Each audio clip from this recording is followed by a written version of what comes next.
ষষ্ঠ শ্রেণীর 1.2 এর পড়া, তাই না? মৌলিক এবং যৌগিক সংখ্যা আমরা পড়াইছিলাম, গত ক্লাসে আমাদের ছিল। তাহলে মৌলিক সংখ্যাটা আসলে কি? যে সংখ্যাকে ভাঙলে এক এবং ওই সংখ্যা ব্যতীত অন্য কোনো সংখ্যা গুণনীয়ক বা উৎপাদক পাওয়া যায় না, তাকে মৌলিক সংখ্যা বলে। তাহলে মৌলিক সংখ্যার সর্বোচ্চ বা মৌলিক সংখ্যার গুণনীয়ক আমরা কয়টা জানি? সর্বোচ্চ 2টা, সর্বনিম্ন 2টা। অর্থাৎ যে সকল সংখ্যার গুণনীয়ক শুধুমাত্র কেবলমাত্র একমাত্র 2টা গুণনীয়ক থাকে, সেইগুলোই হচ্ছে কি সংখ্যা? মৌলিক সংখ্যা। আর যদি 2টার বেশি থাকে তাহলে সেটা কি হবে? যৌগিক সংখ্যা হবে। আর যদি 2টার কম থাকে তাহলে সেটা মৌলিকও না, যৌগিকও না। তাহলে মৌলিক এবং যৌগিক সংখ্যাগুলো আমরা বিস্তারিত ভাবে গত ক্লাসে কিন্তু আমরা শেষ করছি। আজকে আমরা হচ্ছে সহমৌলিক সংখ্যাগুলো নিয়ে আলোচনা করব। তাহলে মৌলিক সংখ্যাটা কিন্তু আমরা সবাই মনে হয়, কারণ না জানা থাকলে বলতে পারো যে মৌলিক সংখ্যাটা আমি এখনো বুঝিনি। মৌলিক সংখ্যাটা মানেই যে সংখ্যা হচ্ছে সর্বোচ্চ বা সর্বনিম্ন যাই বলে, অর্থাৎ 2টা গুণনীয়ক, 2টা গুণনীয়কের বেশিও না কমও না। যদি 2টা গুণনীয়কের বেশি হয় তাহলে সেটা কি সংখ্যা? যৌগিক সংখ্যা। আর যদি 2টা গুণনীয়কের কম হয়, যেরকম একের গুণনীয়ক মাত্র কয়টা? একটা। এই জন্য এক সংখ্যাটি হচ্ছে মৌলিক সংখ্যাও নয়, যৌগিক সংখ্যাও নয়। এক হচ্ছে মৌলিক সংখ্যাও নয়, যৌগিক সংখ্যাও নয়। আর আমরা গতদিনের পড়া ছিল আমাদের 1 থেকে 100 পর্যন্ত মৌলিক সংখ্যা কয়টি এবং কি কি, সেইগুলি আমরা বলছিলাম। 1 থেকে 100 পর্যন্ত মৌলিক সংখ্যা কয়টা আছে বলো তো? 25টি আছে। 1 থেকে 100 পর্যন্ত মৌলিক সংখ্যা 25টি রয়েছে। এই 25টি আমরা কিন্তু একটা মোবাইল নম্বরের মতো একটা সংখ্যার মাধ্যমে কিন্তু আমরা শিখেছিলাম, যে 44 22 3 22 321। অর্থাৎ আরেকভাবে যদি আমি বলি তাহলে বলতে পারি 44 22 322 321, 44 22 322 321। এভাবে আমরা শিখতে পারি। অর্থাৎ মোট কিন্তু 25টা আছে। এবং জোড় সংখ্যার মধ্যে একটা মৌলিক সংখ্যা শুধু আমরা পাই, সেই সংখ্যার নাম হচ্ছে 2। সেই সংখ্যার নাম কি? 2। 2 হচ্ছে একমাত্র মৌলিক সংখ্যা যেটা জোড়। আর যতগুলো জোড় সংখ্যা আছে সবাই মৌলিক সংখ্যার বাইরে, ওরা মৌলিক সংখ্যা হতে পারে না। তাহলে আমরা এগুলো কিন্তু আমরা শিখছি। তাহলে আজকে আমাদের এই ক্লাসে হচ্ছে সহমৌলিক সংখ্যাটা আমরা একটু চেনার চেষ্টা করব। সহমৌলিক, খেয়াল করো। তাহলে সহমৌলিক সংখ্যা কে বলতে পারবা? যে সহমৌলিক সংখ্যা কাকে বলে বা সহমৌলিক সংখ্যা কি? জিহাদ একটু বলো, সহমৌলিক সংখ্যা কি? হ্যাঁ, সহমৌলিক সংখ্যা। সহমৌলিক সংখ্যা যে সংখ্যা ভাঙলে, হ্যাঁ, যে 2 বা ততোধিক সংখ্যা বা যে 2টি সংখ্যা, হ্যাঁ, সংখ্যা ভাঙলে এক ছাড়া অন্য কোন সংখ্যার মিল পাওয়া যায় না, মানে সাধারণ গুণনীয়ক পাওয়া যায় না। যে 2টা সংখ্যাকে আমরা ভাঙবো, ভাঙার পর যদি দেখি ওই 2টা সংখ্যার মধ্যে সাধারণ গুণনীয়ক কেবলমাত্র এক ব্যতীত অন্য কোনো সাধারণ গুণনীয়ক নাই, সেটাই হচ্ছে সহমৌলিক সংখ্যা। যে জোড়া সংখ্যা আমরা ভাঙবো ওই সংখ্যা দ্বয়ে গসাগু যদি এক হয়, গসাগু কত হওয়া লাগবে? 1। গসাগু যদি 1 হয় তাহলেই বুঝবো যে ওই সংখ্যাটা হচ্ছে সহমৌলিক সংখ্যা। ওই সংখ্যা দ্বয়ে ভাঙার পরে যদি দেখি যে এক ব্যতীত অন্য কোনো গুণনীয়কের মিল নাই, অর্থাৎ সাধারণ গুণনীয়ক নাই, তাহলে সেটাই হচ্ছে সহমৌলিক সংখ্যা। আর যদি এক ছাড়া অন্য কোনো সাধারণ গুণনীয়কের মিল পাওয়া যায়, সেটা হবে কি বলো? সেটা সহমৌলিক নয়, সেটা সহমৌলিক নয়। যেমন আমাদের এখানে সহমৌলিক সংখ্যা কিনা যাচাই করার কথা বলছে, বসো। 8 এবং 15 দুইটা স্বাভাবিক সংখ্যা দিছে। কি কি সংখ্যা দিছে? 8 এবং 15, 8 এবং 15। তাহলে আমরা একটু যাচাই করে দেখি যে 8 এবং 15 এর সহমৌলিক সংখ্যা কিনা নাকি সহমৌলিক নয়, সেটা আমরা দেখব। তাহলে লিখলাম হচ্ছে 8। 8 এর ভাঙলে কি কি পাওয়া যায় বলো তো? 8 এর ভাঙলে দেখো 1 গুণন 8, অর্থাৎ 8 কে 8। আবার যদি 2 এর ঘরের নামতা পারো 4 দুগুণে 8। তার মানে 1 এর ভাঙলে যে আমরা সংখ্যাগুলো পাচ্ছি, 1 এর গুণনীয়ক সমূহ পাচ্ছি 1 2 4 8। 1 এর গুণনীয়ক সমূহ কে কে পাচ্ছি? 1 2 4 8। আচ্ছা, তারপরে আমরা যদি 15 ভাঙি, দেখো 1 গুণন 15, 15 কে 15। তারপরে 2 দিয়ে কি ভাঙা যায়? 3 দিয়ে কি ভাঙা যায়? যায়। দেখো 3 5 15, 3 5 15। তারপরে 4 দিয়ে, 5 দিয়ে, 5 দিয়ে তো যাই, 3 5 15 লিখেছি আমরা। 6 7 আর কোনোটা দিয়েই ভাঙা যায় না। তার মানে আমরা দেখলাম যে 8 এবং 15 এই দুইটাকে ভেঙে দেখলাম যে এই 8 এর গুণনীয়ক 1 2 4 8 এবং 15 এর গুণনীয়ক 1 3 5 15। অর্থাৎ 1 1 তো মিল থাকবেই সবার। কিন্তু এক ব্যতীত দেখো এখানে 2 আছে, এখানে কি 2 আছে? এখানে 4 আছে, এখানে কি আছে? এখানে 8 আছে, এখানে আছে, অথবা এখানে 15, এখানে নাই, এখানে 5, এখানে নাই, এখানে 3, এখানে নাই। তার মানে মিল আছে শুধুমাত্র সাধারণ গুণনীয়ক আছে কে? 1। আর শুধুমাত্র যদি এক সাধারণ গুণনীয়ক থাকে, অন্য কোনো আর গুণনীয়কের যদি মিল না থাকে, সেই সংখ্যা দ্বয়ই হবে কি? পরস্পর সহমৌলিক। পরস্পর সহমৌলিক। তার মানে আমরা এখানে লিখতে পারি যে 8 এবং 15 সংখ্যাদ্বয়ের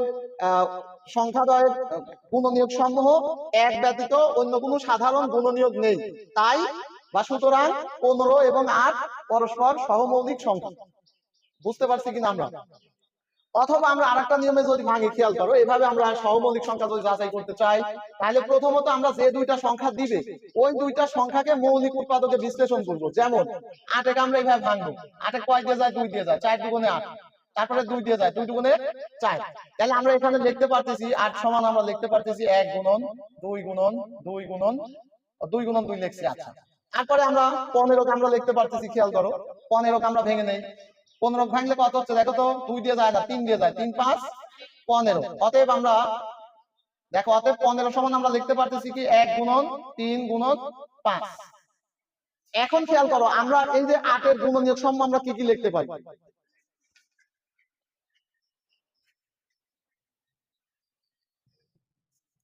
দেখো, খেয়াল করো, 8 এর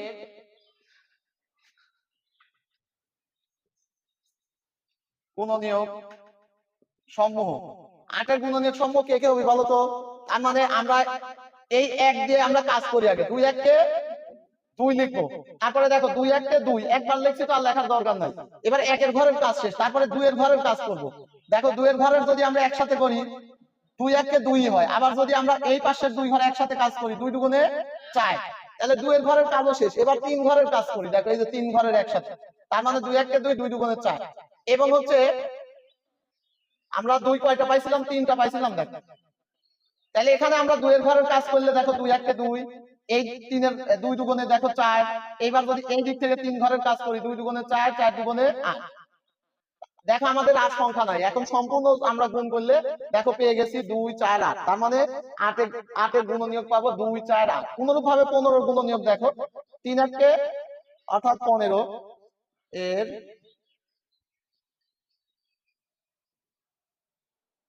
গুণনীয়ক সমূহ, 15 এর গুণনীয়ক সমূহ কে কে হবে? দেখো, প্রথমে আমরা তো 1 অবশ্যই লিখবো, এটারও আমরা 1 লিখতে পারি, অবশ্য 1 লিখবো। দেখার পরে 3 1 কে 3, তারপরে 5 1 কে 5, তারপরে 2 ঘরের কাজ করলে এইটা, এইদিকে 2 ঘরের যদি কাজ করি তাহলে 3 5 কত?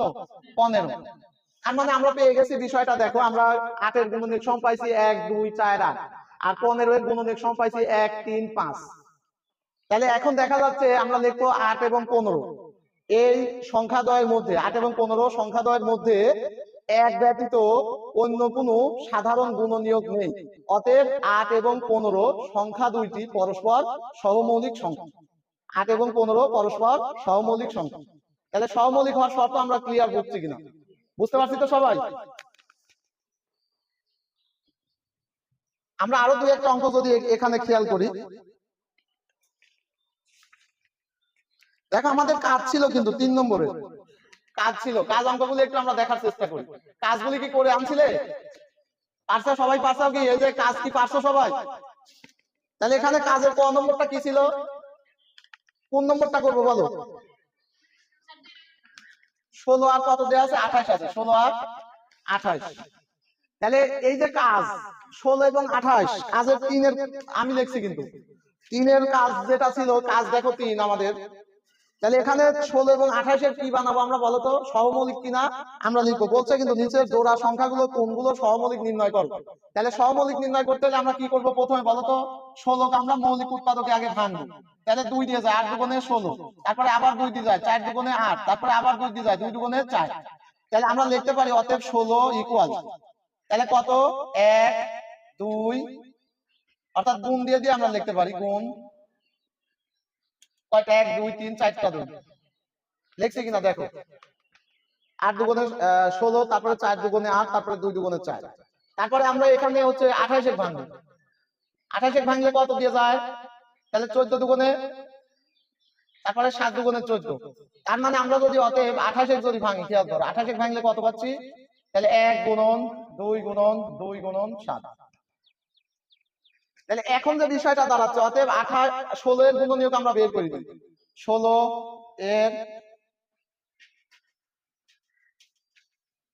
গুণনীয়ক সমূহ, 16 এর গুণনীয়ক সমূহ কে কে ওই বলো তো? প্রথমে তো 1 এবং 2 তো হবে নাকি? 1 2 এবং আলাদা আলাদা সংখ্যা। এখন আমরা খেয়াল করো, এই দুইটা সংখ্যা যদি গুণ করি, 2 1 কে 2, এখন 3 এর ঘরের কাজ করো তো, দেখো তো এই তিনটা যদি গুণ করি কত হয় দেখো তো? 2 দুগুণে 4। আবার আমরা যদি এই দিক থেকে 3টা গুণ করি, তাহলে 2 দুগুণে 4, 4 দুগুণে 8, তাহলে 3 এর ঘরের কাজ শেষ। এবার 4টা, এই 4টা যদি গুণ করি কত হয় দেখো তো? 2 দুগুণে 4, 4 দুগুণে 8, 8 1 8। কিন্তু আমরা যদি এই 4টা গুণ করি তাহলে কত হয় দেখো তো? 2 দুগুণে 4, 4 দুগুণে 8, 8 দুগুণে 16। তার মানে এই যে 16 হয়ে গেছে দেখো। এখন 28 এর গুণনীয়ক আমরা লিখি। 28 এর গুণনীয়ক সমূহ, 28 এর গুণনীয়ক সমূহ কত কত হবে দেখো? 1 হবে, তারপরে 2 হবে, তারপরে কত 7 হবে, অথবা 2 দুগুণে 4 আগে লিখলেই আমরা 4 7। তারপরে 3 ঘরের কাজ করি নেই, এইদিকে 3 ঘরের কাজ করলে 2 দুগুণে 4ই হয় দেখো। 2 দুগুণে 4, 4 7 28। তাহলে এখন আমরা লিখবো 16 এবং 28 এর গুণনীয়ক গুলোর মধ্যে 1 ছাড়াও 2 4 কি 2 1 ছাড়া 2 এবং 4 গুণনীয়কের মিল আছে। সুতরাং 16 এবং 28 সংখ্যাটি পরস্পর সহমৌলিক নয়। পরস্পর সহমৌলিক নয়, এটা আমরা বুঝতে পারছি কিনা বিষয়টা? এখন কাজের আরো দুই একটা যদি বলো, কোনটা করবো বলো? ক খ গ ঘ অবশ্যই তোমাদের করতে দেওয়া ছিল, করনি। যারা করছে কঠিন মনে হয়েছে এমনটা বলতে পারো। খ নম্বর। আচ্ছা, আমরা কাজের 3-এর ঘ নম্বরটা আমরা যদি দেখি, ঘ নম্বরটা কি বলা হয়েছে? 210 আর কত 143। 210 আর 143। আচ্ছা, আমরা 210 এর ভাঙবো, 2 দিয়ে যায় তাহলে কত হচ্ছে? 105।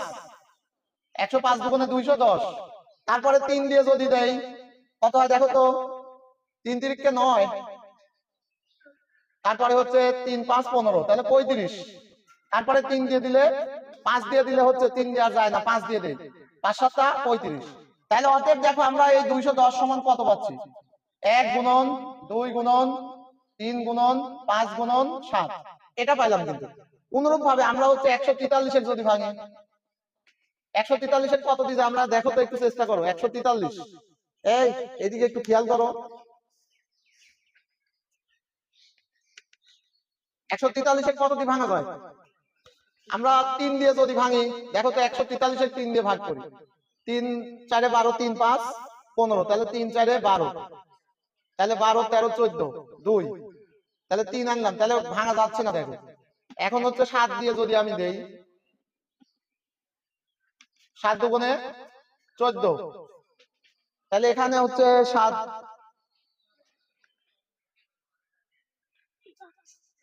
দিয়েও যাচ্ছে না, তাই না? 7 দুগুণে 14 140, 7 দিয়েও যায় না। তারপরে আমরা হচ্ছে 23 দিয়ে যদি যাই,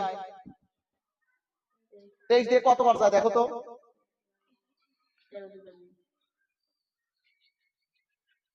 13 দিকে যায়, 13 1 কে 13, তাহলে 1 বাঁচলো 3, তাহলে 13 1 কে 13, তাহলে দেখো 13 দিয়ে যাচ্ছে 13। তার মানে আমরা হচ্ছে 11 দিয়ে যাই, দেখো 11 দিয়ে 13, 11 13 কত হয়? 11 13 143, তাহলে আর কিন্তু ভাঙা যাচ্ছে না। তার মানে আমরা নিতে পারি 143 সমান কত? 1 গুণন 11 গুণন 13। তাহলে এখন আমরা কি লিখবো? যে 210 এর গুণনীয়ক সমূহ, 210 এর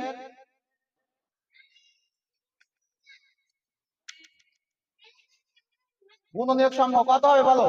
তাহলে 1 হবে, তারপরে কত? 2, তারপরে 3, তারপরে 5, তারপরে 7, এগুলি তো হবে। পাশাপাশি 1 এর ঘরের কাজ আমি শেষ করছি। এবার 2 এর ঘর যদি একসাথে লেই, 2 1 কে 2, তারপরে 3 1 কে 3, এটা। তারপরে এখন হচ্ছে আমরা খেয়াল করো, এইদিকে 3 ঘর নেই, 3 ঘরের কাজ করলে কত হয় দেখো তো? অথবা 2 ঘরের কাজ এইটুক নেই, 3 দুগুণে কত? 6 হয় দেখো। তারপরে আমরা হচ্ছে এই 2 ঘরের জন্য 5 7 35 হয় নাকি?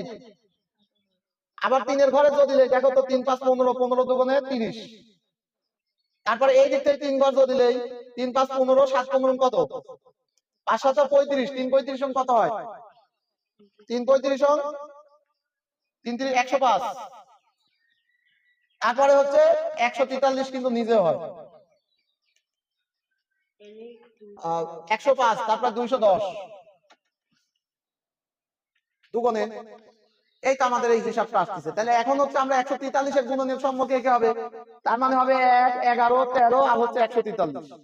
তার মানে আমাদের মিল কি কি আছে দেখো, এক ছাড়া অন্য কোনটার কি মিল আছে, তার মানে আমরা লিখবো 210 এবং 143 সংখ্যাদ্বয়ের মধ্যে এক ব্যতীত বা এক ছাড়া অন্য কোনো সাধারণ গুণনীয়ক নেই। অতএব 210 এবং 143 পরস্পর সহমৌলিক সংখ্যা, পরস্পর সহমৌলিক সংখ্যা। তাহলে আমরা এই বিষয়গুলি কিন্তু বোঝার চেষ্টা করব।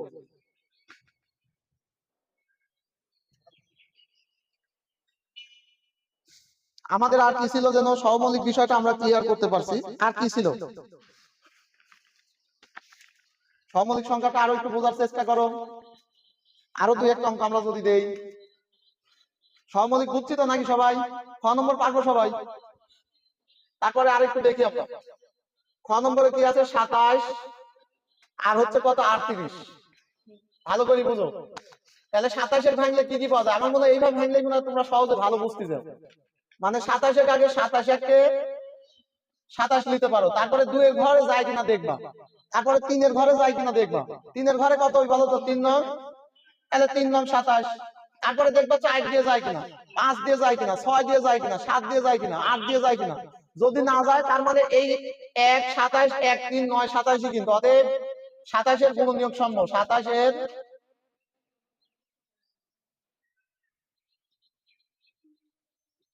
দেখো, তাহলে 27 এর গুণনীয়ক সম্ভব কে হয় বলো তো, 1 3 9 আর হচ্ছে 27। ওকে, এখন আমরা কোনটা 38 এর গুণনীয়ক সম্ভব বের করবো, খেয়াল করো। তার মানে 38 এর ভাঙলে কি কি পাওয়া যায় দেখো তো, 1 গুণন 38, 38 একে 38, অবশ্যই 2 দিয়ে যায় যেহেতু যোগ সংখ্যা। তাহলে কত, 19 দুগুণে 38 নাকি, 19 দুগুণে 38 না। তারপরে 3 এর ঘরের নামটা পড়ো, 3 বারং 36, 3 13 39 চায় না, 4 এর ঘরে পড়ো, তাহলে 4 নং 36, 4 10 40 হয় না, 5 এর ঘরে হয় না, 6 6 7 36, 6 7 42 হয় না, 7 7 এর ঘরের নামটা পড়ো, 5 7 35 হয় না, 8 4 8 32, 5 8 40, 9 তারপরে 10, তার মানে আর যায় না, তার মানে 1। তাহলে এর গুণনীয়ক পাচ্ছি কত, 38। এর গুণনীয়ক সমূহ, 38 এর গুণনীয়ক সমূহ কত হবে, 1 2 19 আর হচ্ছে 38। এই নিয়মে মনে হয় ভালো মনে হচ্ছে। তাহলে এখানে আমরা লিখবো দেখো 27 এবং 38, 27 ও 38 সংখ্যাদ্বয়ের মধ্যে দেখো এক ব্যতীত বা এক ছাড়া অন্য কোনো সাধারণ গুণনীয়ক নেই। তাহলে আমরা লিখতে পারতেছি কত, 27 এবং 38 সংখ্যাদ্বয়ের মধ্যে এক ব্যতীত অন্য কোন সাধারণ গুণনীয়ক নেই। তাহলে অতএব বা শুধু অতএব কত, 27 এবং 38 সংখ্যাটি পরস্পর সহমৌলিক, সংখ্যা বা পরস্পর সহমৌলিক। তাহলে পরস্পর সহমৌলিক আমরা বিষয়টা বুঝতে পারছি কিনা। এখন যদি দেখো এই দুইটার মধ্যে যদি সাধারণ গুণ এক ছাড়াও কি ছিল, দেখো 1 3 9 27 আর এখানে ছিল 1 2 19 38। তাহলে অবশ্যই আমরা দুইটা বিশ্লেষণ করে দেখলাম যে এই দুইটার মধ্যে কি সাধারণ গুণনীয়ক কি না, এক ছাড়া নাই, এই জন্য এরা পরস্পর সহমৌলিক। আর কোনটা করবো বলো, 2 নম্বরটা কি বলছে, 101 থেকে 150 পর্যন্ত সংখ্যাগুলোর মৌলিক সংখ্যা নির্ণয় করো। তাহলে 101 থেকে 150 পর্যন্ত মৌলিক সংখ্যা কোনগুলো আছে দেখে নিবে। এরা কে কে আছে জানো না, এটা যদি না পারো আমি কালকে আবার করে দেবো, কারণ মৌলিক সংখ্যা বিষয়ে তো তোমাদের বিস্তারিত ক্লাস করানো হয়েছে। ওই যে 2 অঙ্ক বিশিষ্ট 10টি মৌলিক সংখ্যা, এটাও তো পারাই যাবে নাকি, 2 অঙ্ক বিশিষ্ট মানে 11 থেকে শুরু করি 97 পর্যন্ত, অর্থাৎ 11, 13, 17, তারপরে হচ্ছে 19, 23, এইভাবে আমরা 10টা সংখ্যা লিখবো। শেষে আমরা সর্বোচ্চ 97 আছে এটা লিখতে পারবো। কিন্তু যে কোনো 10টা লিখলেই হবে 2 অঙ্কের, মানে 11 থেকে শুরু করে ওই 100 নিচে 99 পর্যন্ত এর ভেতরে যতগুলি আছে তার মধ্যে থেকে আমরা যে কোনো 10টা লিখবো। কারণ এখানে বলছে 2 অঙ্ক বিশিষ্ট 10টি মৌলিক সংখ্যা লিখবো। তাহলে আমরা আজকের যে বিষয়টা ছিল হচ্ছে আমাদের মৌলিক সংখ্যাটা আমরা অলরেডি পড়ছি, যে মৌলিক সংখ্যা হওয়ার শর্ত হচ্ছে যে সংখ্যার গুণনীয়ক 2টা সেই সংখ্যাগুলোই হচ্ছে মৌলিক সংখ্যা। আর 2টার গুণনীয়ক যদি কম হয় সে মৌলিকও না যৌগিকও না। যেমন এক মৌলিক সংখ্যাও না যৌগিক সংখ্যাও না। আর যদি 2টার চেয়ে বেশি গুণনীয়ক থাকে, মানে 2 এর অধিক, তাহলে সেই সংখ্যাটার নাম দেবো আমরা হচ্ছে যৌগিক সংখ্যা। এবং 1 থেকে 100 পর্যন্ত আমাদের মৌলিক সংখ্যা আছে 25টি। সেগুলিও কিন্তু আমরা অলরেডি পড়ে ফেলছি যে কোন কোন সংখ্যাগুলো আসলে 1 থেকে 100 এর মধ্যে মৌলিক সংখ্যা। এবং আমরা মনে রাখার জন্য একটা কৌশল শিখেছি কি, 44, 22, 3, 22, 3, 1, 2, অথবা 44, 22, 322, 321, এভাবে আমরা মুখস্থ করার চেষ্টা করব। এবং আমরা সংখ্যাগুলো কিন্তু আমরা দেখেছি প্রত্যেকটা যেগুলি মৌলিক সংখ্যা আমরা দেখেছি ভেঙে যে ওই সংখ্যার গুণনীয়ক 1 এবং ওই সংখ্যার নিজে, এই 2টা ছাড়া অন্য কোনো গুণনীয়ক পাওয়া যায় নাই। আর যদি দেখো এমন সংখ্যা যে ভেঙে যে 1 এবং ওই সংখ্যা ছাড়া আরো কোনো সংখ্যা গুণনীয়ক পাওয়া যাচ্ছে, তাহলে বুঝবা যে ওটা মৌলিক সংখ্যা না, ওটা যৌগিক সংখ্যা। এবার আমরা আসি হচ্ছে সহমৌলিক সংখ্যা। সহমৌলিক সংখ্যাটা আমরা কি শিখলাম, যে জোড়া সংখ্যা বা যে 2 বা ততোধিক সংখ্যার মধ্যে কেবলমাত্র এক সাধারণ গুণনীয়ক বাদে অন্য কোনো গুণনীয়ক থাকে না, তাহলে সেটাই হচ্ছে পরস্পর সহমৌলিক সংখ্যা। আর যে 2টা সংখ্যা দেওয়া হবে ওই 2টা সংখ্যার গুণনীয়কগুলির মধ্যে যদি দেখো যে 1 ছাড়াও আরো একাধিক গুণনীয়ক পাওয়া যাচ্ছে, 1 ছাড়াও অন্য আরো 1টা হোক, 2টা হোক বা 3টা হোক বা 50টা হোক গুণনীয়ক পাওয়া যাচ্ছে, তাহলে সেটা বুঝবা যে সহমৌলিক নয়। তাহলে সহমৌলিক হওয়ার শর্তটা কি বলো? সহমৌলিক হওয়ার শর্ত হচ্ছে গুণনীয়ক গুলোর মিল থাকা যাবে না শুধু 1 ছাড়া। 1 ছাড়া কোনো গুণনীয়কের মিল থাকা যাবে না। যদি 1 ছাড়া অন্য কোনো গুণনীয়কের মিল না থাকে তাহলেই সে সহমৌলিক হতে সক্ষম, তাহলেই সেই সংখ্যাগুলোকে আমরা বলবো সহমৌলিক সংখ্যা। আর যদি 1 ছাড়া অন্যান্য আরো দেখো যে না আরো অনেক গুণনীয়ক পাওয়া যাচ্ছে ভেঙে, মিল গুণনীয়ক সাধারণ গুণনীয়ক পাওয়া যাচ্ছে, তাহলে বুঝবো সহমৌলিক নয়। এখন এই সহমৌলিক সংখ্যা সম্পর্কে তোমাদের কোনো প্রশ্ন থাকলে করতে পারো। সহমৌলিক সম্পর্কে বা মৌলিক সংখ্যা সম্পর্কে বা যৌগিক সংখ্যা সম্পর্কে তোমাদের যদি কোনো প্রশ্ন থাকে সেটা তোমরা করতে পারো। তাহলে আগামীকালকে তোমাদের বাড়ির কাজ দিয়ে দেই নাকি? আগামীকালকে তোমরা হচ্ছে কাজ যেগুলি ছিল 1, 2, 3, তবে 2 নম্বর কাজটা যদি না পারো 1 থেকে 101 থেকে কত 150 পর্যন্ত মৌলিক সংখ্যা, এটা আবারও চেষ্টা করবা বাড়ির কাজ। আর আগামীকালকে তোমাদের পড়া থাকবে হচ্ছে এই 1.2 এর বিভাজ্যতা সম্পর্কে। অর্থাৎ আমরা আগামীকালকে শিখবো হচ্ছে কোন কোন সংখ্যা 2 দ্বারা বিভাজ্য, কোন কোন সংখ্যা 3 দ্বারা বিভাজ্য, কোন কোন সংখ্যা 4 দ্বারা, 5 দ্বারা, 6 দ্বারা, 7 দ্বারা, 8 দ্বারা, 9 দ্বারা, কোন কোন সংখ্যা বিভাজ্য। এই বিভাজ্যের কিছু শর্টকাট টেকনিক আছে, কিভাবে আমরা বুঝবো যে এই সংখ্যাটা 2 দ্বারা বিভাজ্য। এই বিষয়গুলি নিয়ে আগামীকালকে আমরা পড়ার চেষ্টা করব। আল্লাহ হাফেজ।